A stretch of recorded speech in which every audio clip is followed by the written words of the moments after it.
Hello everyone, welcome to my channel. Today this will be the first episode of Rogue deck builds. I'm not really going to focus so much on competitive decks, just more like different types of decks to get players into the game. I am a Dragoncraft specialist. I also play Havencraft, but my channel will probably mainly have Dragoncraft related cards. So for those interested in playing Shadowverse and you want to get into dragons, welcome. So today we're going to start off with dinosaurs, otherwise known as Natura Dragon. And the first card we're going to start off is 3 Colorful Cooks. 1 drop, 1/2. Has a fanfare. You already start the game putting a tree on the board, and you heal 1, so nice. And when it dies, it helps filter through your decks because you want to set up that graveyard plan early. So we're going to move this aside. So 3 of those. Then we're going to have 3 Feral Aethers. This may be a bit excessive, but I personally think having 3 of these is good, just because you could use it as pitch fodder, or because that ability just to have 1 token on the board already is good. And then late game, when you want to play one of the Valdane cards, which I'll explain it later, you'll just have 3 on the board, ready to sack as tools for the card I said.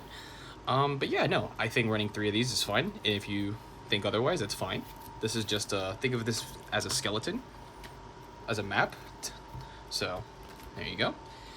Then we're going to play 3 Changewing Cherub, a very generic card that can play both Natura and Machina. So costs 1, it's a 1/1/1.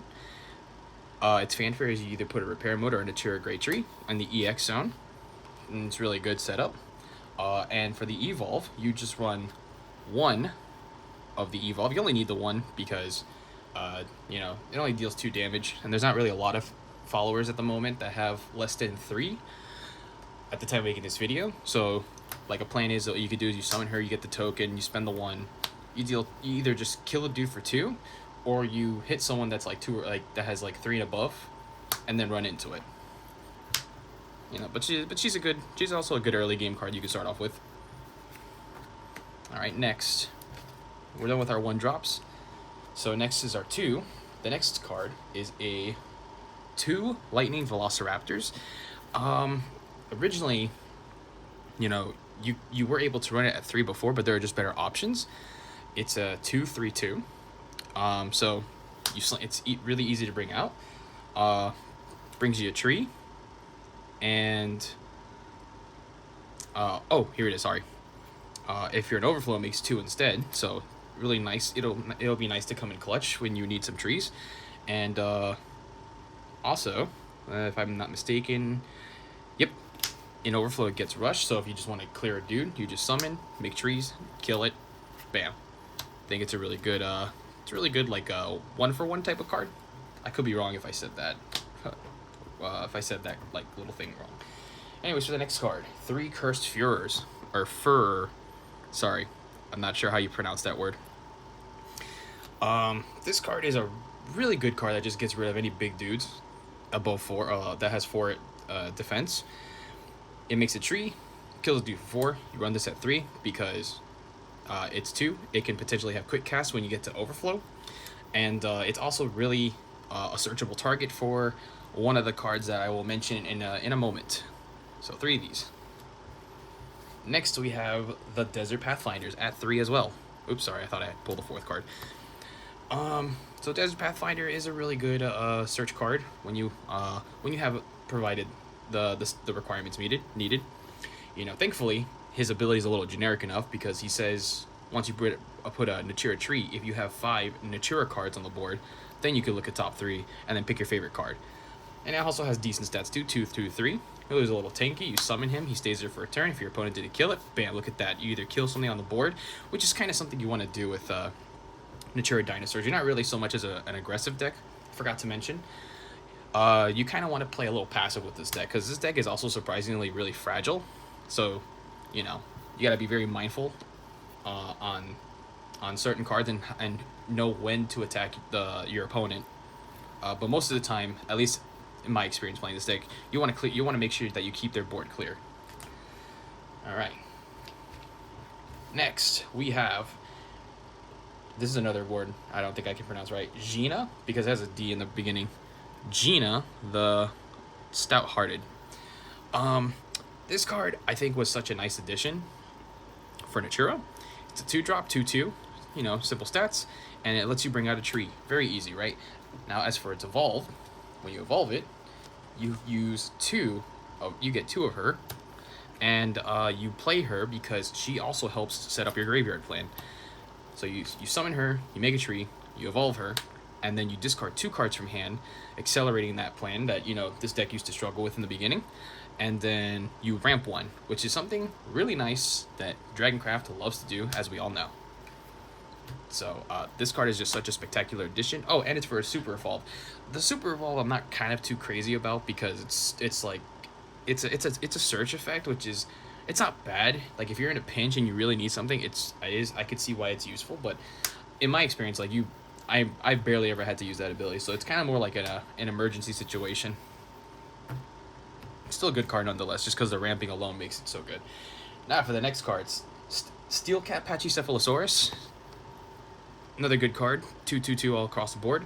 When it dies, makes a tree, and then when you evolve him, you know, you run another 2 of this guy for his evolve. So he either kills a dude for 2, or if you discarded, which most likely you have, you kill a dude for 4, and then you hit another dude for 3. It's pretty self-explanatory, you know, 2 for 1.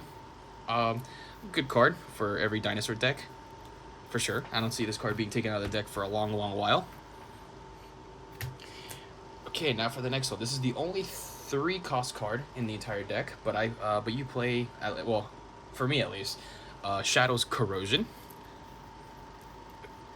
It's pretty self-explanatory, but for those who don't know, it's a card that kills a dude for 4, but you don't really want to cast it from your hand, unless you have to. You can, or most of the time, I personally would use this as pitch fodder. But if you still have some in your deck, obviously, it'll get searched out by Valdane himself, because he'll just be in the back row, you know, pinging your opponent for like 1 to 2 damage for every 5 cards in the cemetery. And when you get 2 of them, oh my god, this is just such a scary thing to deal with, because your opponent can't do anything unless they Planetary Fracture, which, yay, let's go. They're gonna ban that stupid card. Other than that, good card. Run that at 3, of course. Now for our 4-drops, 2 Viridia Magnas. This is a good clear card, you know, but this is kind of also a hard investment. In terms of, like, you have to spend all 4, you summon it. It does have 3 keywords, which is really nice. Rush, Assail, Bane.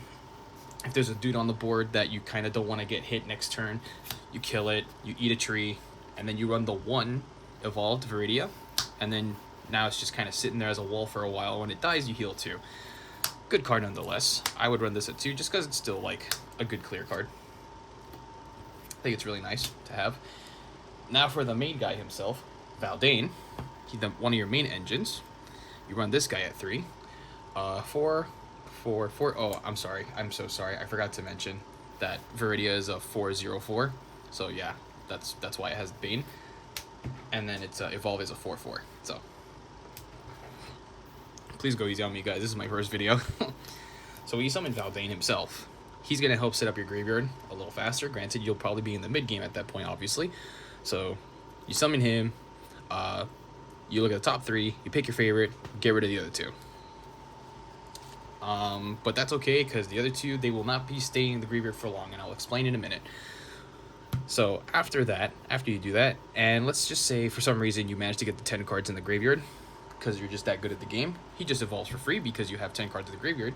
So you run the 2 copies of his evolve form. And his evolve form is where Shadow's Corrosion comes into play. Now, most of the time, you're not going to do the second effect, because you have 2. Because in his evolve form, you have one of 2 options. You either do A, which is the first one you're always going to most likely do. I'm thinking about bumping it to 3, but if you guys think 2 is fine, then that's fine. It's okay. There's nothing wrong with that. Either A, you search your deck for a Shadow's Corrosion, slam it in the back row for free, and then kill something. Or B, you get a Shadow's Corrosion from your cemetery and then put it in the back row. You just won't be able to kill a dude for 4. At least I don't think so. I could be wrong. Yeah. No. So anyways, so this is also another 2-for-1 card. Once you summon him, you evolve him, you do your shenanigans, You punch a dude on the board. He stays there for a turn. Your opponent has to deal with it because no one wants to take 5 to the dome. And then bam, look at that. Valdane. At least this Valdane is setting up your plans for your win con. Alright, and now we're going to the 5s. Okay, here's one of the biggest beat sticks of the deck. Here is Shipsbane Plesiosaurus. This guy is insane. I run him at 3 just because I want to see him in my hand at all times, and I don't have to worry about him breaking up my hand because I can always pitch him and get him back later. And again, I will explain in a minute. So with him, you just summon this stupid, dumb Loch Ness Monster card on the board. You eat a tree automatically, draw 2, discard 1. And already you've burned your opponent for 4 damage, potentially, assuming you didn't have to take care of something on the board. Yeah, so every time you discard a card, you just burn a follower or your opponent for 2 damage. And now, here comes the Evolve. I have 2 copies of Shipsbane. This guy gets even more ridiculous because he heals you for 2 and he discards a card and then you heal for 2. Sorry. So anyways, yeah. So every time you just get rid of something from your hand, he just keeps burning your opponent for free. Not for free, but you know, he just looks at your opponent and then your opponent just has to die by matchsticks. And then I forgot to mention, sorry. He's a 6/6. So if again you do a 2-for-1 strat, you get rid of a dude on the board, you punch a dude, your opponent doesn't want to deal with a 6/6 or a thing that just keeps constantly burning them to death, so they have to prioritize killing this. Now for the next card, you run 1 copy of Great Mother's Embrace. This card is a little versatile, and it helps do one of 3 things. I think 2 of them, the first 2 you're only going to do most of the time, the last one not so much, unless maybe you're in a pinch. So you get to do one of 2 things. You get to select an enemy follower on the board, kill it, and then you just summon Viridia on the board, which is the main thing you want to do. Or the third option, which is that you may turn 2 face-up evolved followers. So basically it recycles your evolved deck. So if like I've already used up like all my Valdanes, I can just like flip 1 back and then summon my 3rd one and then, you know, do it all over again. Actually, now in hindsight, I'm starting to think maybe running 2 evolved Valdanes is fine. Actually, yeah, no, you only need 2 if that's the case. My bad. This is my first video. I don't know if you could tell, but yeah, you just only need to run 1 copy of this card, honestly. Okay, we're almost done, guys. Here's the next 5-drop card. You're gonna run 3 Natura Dinosaurs. I don't know if I'm saying those names right. This card in this deck is so good for your graveyard plan because now essentially this card turns your graveyard into a second hand, which is really nice. You're never going to use the fanfare effect because that's more for Machina, but since we're talking about Natura, this is going to be in your hand, and if you have it in your hand and then you ate a tree to discard this card, you can just get back a card you want from your graveyard, and then you can just do your shenanigans. It's just an example. You're not going to ever target this card. But yeah, no. So essentially now I have 4 copies of... my Valdanes and 4 copies of my Plesiosaur. Like, this card is just so good. You have to run... I personally run this at 3. You can get away with it at 2, but I think 3 of this is insane.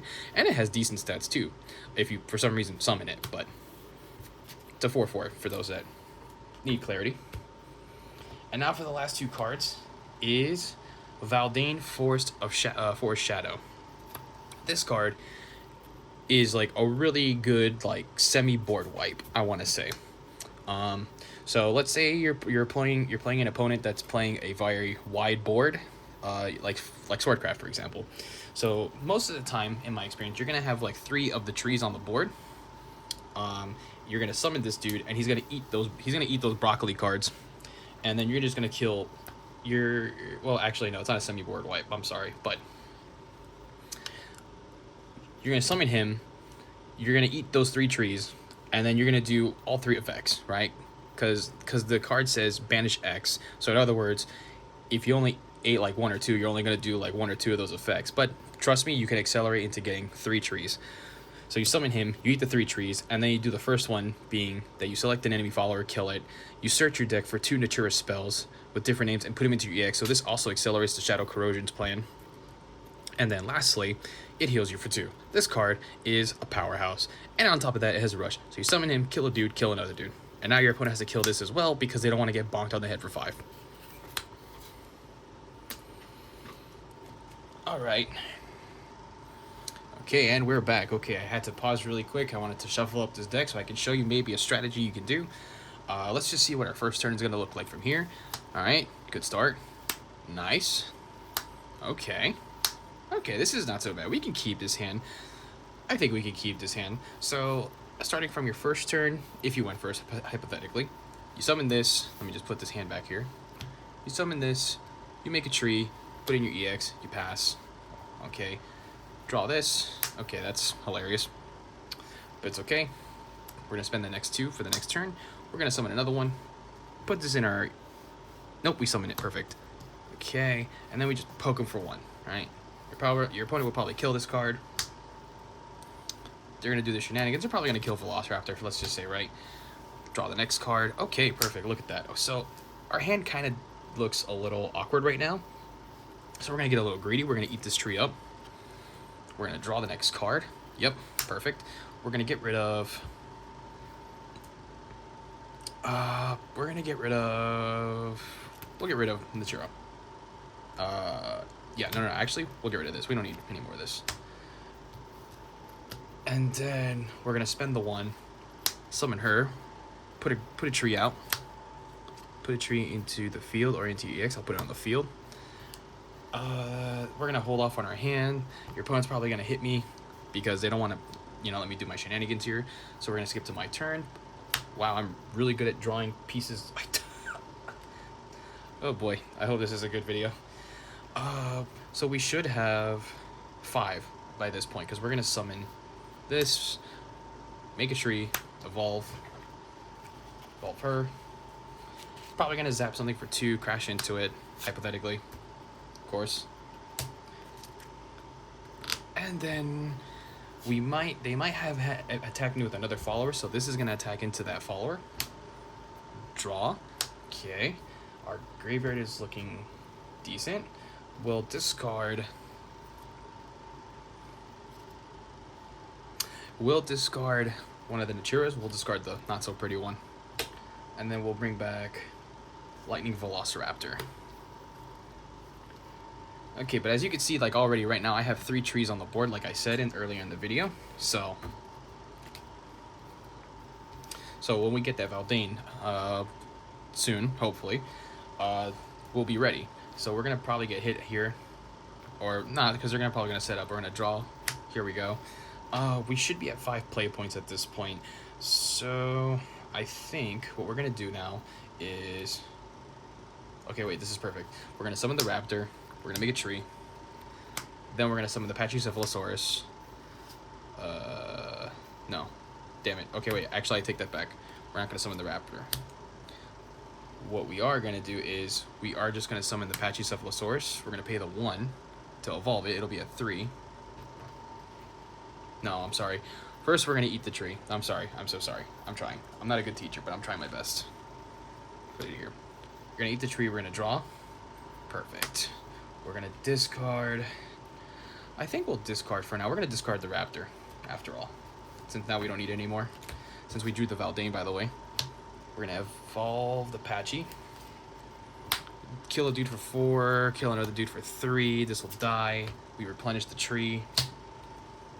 And then they're going to pass. It'll be turn 6. Alright. Now, our graveyard count so far is that we have 6 cards so far. I kind of want to summon the Valdane, but because we're 1 off, I think we should hold off for 1 turn. So what we're going to do is we're going to summon the Ship's Bane. We're going to eat this tree. And then we're going to draw 2 cards. Okay, these are the 2 cards we drew. Perfect. We're going to discard Machinus, and we're going to get back the Pachycephalosaurus. Now, right there, we've dealt 2 damage. Let's just get a little greedy. We're going to burn them for 2 damage at this point. We're going to evolve into this one. We're going to discard another card. Let's discard from my hand. We'll discard... This is what my hand looks like, by the way. I think in this weird situation, we'll discard this card for now. burn them for 2, attack one of their followers, assuming they had attacked, and then we healed for 2, and we pass at this point. So with that being said, now my opponent has to kill this card off. They'd have to pass. Now we're in turn 7. Our graveyard count is 8, 9. Perfect. Okay, now we can do the shenanigans. We should have like 7 play points, right? So summon this. Top 3. We're gonna get this. We're gonna get one of the patchies. Discard these 2. He evolves for free. Okay. We're gonna look through our deck. Get one of the Shadows Corrosion. And with that, we have 3 play points we can work with, which is perfect. Okay. Now we're just gonna kill one of the cards for now, and with the 3 play points, what we're gonna do is, I think for this turn we can play a little slow. Probably not, depending if the format is aggro, but for the sake of it, we'll play the Feral Aether, and then make 3 more trees. And that's it. Then we pass from there. They're gonna hit this. They're gonna take 2 damage on my end phase, by the way. I think by now they're kind of like somewhere in the 10 HP area, because we've already burnt them a bit. We've already kind of gave them a few jabs here and there. So for the next turn, we draw into a Pathfinder, and yeah. So you kind of get how the deck works. Actually, for the sake of it, just one more thing. Let me just do the Valdane again. Look at top 3. We'll pick the Ship's Bane. Go through deck. Get another Corrosion. Shuffle. Sorry, I got ahead of myself. Should have evolved first. There you go. You just keep controlling their board from here on out. Bunch of dude. I don't have any spells, unfortunately. But next turn, let's just say I live by the skin of my teeth. They're going to be somewhere between like maybe 8 or 9. This is just a hypothetical, of course. Because then next turn now, when I draw into this, geez, I'm really good at drawing my Desert Pathfinders. I could just summon my Plesiosaur and just like eat all my trees and win this game. Just because like the last few turns now I've already been burning them passively, and then this guy just does the rest. This is just an example. This is all hypothetical. Don't think you're going to win all the time, because this deck does, I will warn you right now, it does require a lot of thought. You do have to, you know, kind of mind and really plan how you're playing on the way. Because this deck doesn't really have a straightforward playstyle. You kind of have to just work with what you got, which is personally what I find very interesting about this deck. I think this deck is really fun. I actually didn't like this deck when it came out set 1, but sorry, I digress. What I'm trying to say is that, like, yeah, so if you're interested in dinosaurs and you want to kind of like a technical sort of control type deck, I think this will be a fun deck for you to play. And yeah, I hope you enjoyed my video. Like, comment, subscribe, out.